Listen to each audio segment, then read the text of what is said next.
来看高雄凤山一间国小有家长指控讲，遮打读国小的囡仔，互老师写册包、扇喙皮，佮骂甲真歹听，佮叫囡仔袂当互爸爸妈妈知影。囡仔是真惊去学校，伫顶个月已经转学咯。学校今仔早起是表示讲已经有通报咯，一礼拜内会开会来处理。 发文一句一句拢真生气。高雄一个家长七八伫面册社团指控，囡仔读凤山一间国小1年，互老师写册包、拍面甲演示暴力等，各项威胁袂使回去厝甲爸母斗。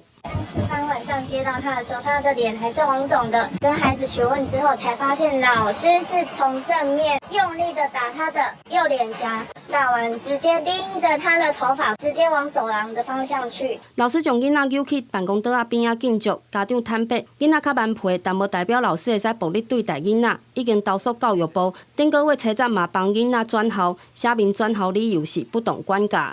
转学单上面我也很清楚的写。 老师管教不当，帮我办理的那一位女教师，她在电脑上面提出的原因是改变环境，跟我写的完全不符。我后来完全没有接到校方任何的回应，完全没有，至今1个月了。 面对指控，校方催告回应，前一暗才伫网络知影这件代志，并唔知影家长捌伫转校理由写不懂管教，目前已经通报校安。透早问班上的学生，嘛讲无看到体罚的行为。老师在管教的过程当中，有一些拉扯的行为，询问，在班上是不是有扇耳光，或者是一些体罚的行为。